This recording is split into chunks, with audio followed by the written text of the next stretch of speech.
You know, we here at the Intelligence Report, we are all big fans of our next guest, and it turns out so is our president.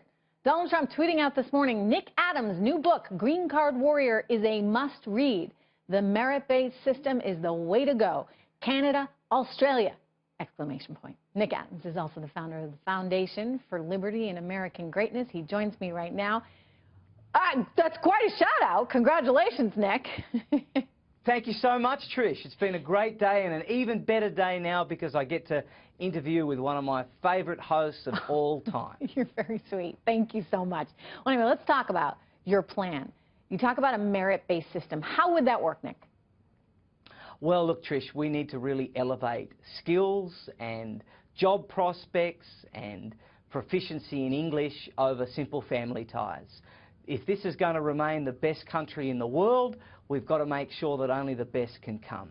And that's why I am very, very strongly in favour of a merit-based system that is going to reward those that have showed the grit, the determination, the hustle, that have the education, that are going to come here and from day one, Trish, they're going to culturally assimilate and economically contribute. America doesn't need the B team from anywhere. You know, that's not how it works right now. You know, we've got a system in place where, for example, if you have a relative overseas and you happen to be here, then you can get that relative in more easily. You're saying, forget that. If that relative is not qualified, if that relative cannot speak English, if that relative has no interest in assimilation into the American culture, then that relative is going to be out? That's absolutely right, Trish. We want people to come to America that are going to be American, that are going to understand and appreciate the virtues and the values that catapulted this nation to the pinnacle one on this earth. We want them to be patriotic. We want them to be optimistic. We want them to love individualism. We want them to believe in e pluribus unum, not radical multiculturalism. We want them to believe in equality of opportunity, not equality of outcome. There has to be some kind of buy-in. You can't just come to America and use the United States. You've got to come here and really make life and contribute. I came to make and not take, to give and not receive, to join the place and not change it. And I know you had a tough time as well getting here to begin with. But I did.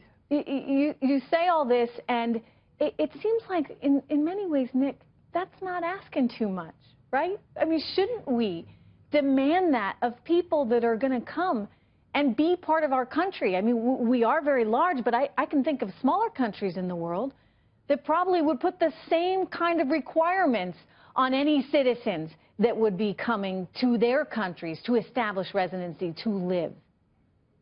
Trish, you're the voice of reason. That's exactly right. This is just a very common sense approach. We're asking for traditional values. We're not being politically correct.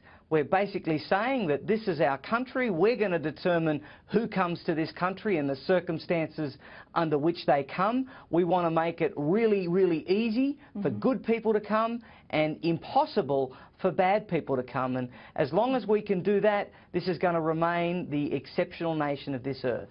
You know, you think about the shortage we have, for example, of engineers. You think about our need for nurses in this country. I mean, there are a lot of even professions that we could be targeting and saying, look, come here if you have these credentials, because we need you. Yeah, absolutely, Trish. Absolutely. There are so many people that we could be getting over here that can help with shortages that we have, that can reduce the burden on the American taxpayer. In other words, you want to see a strategic immigration plan. Right now, we don't have any of that. No, it's haphazard, it's scatterbrained, it's all over the place. We want to have a strategic system, Trish, that is going to make sure that only the best of the best can come to America so that America can prosper, that America can move forward. We don't need to be accepting everyone and anyone that wants to come to the United States of America. Nick, some might find that unfair. I think that it is absolutely logical and 100% the way we should go. Nick Adams, thank you so much. It's good to see you, sir. Congrats again on the big shout-out. You can check out his book, Green Card Warrior, in stores right now.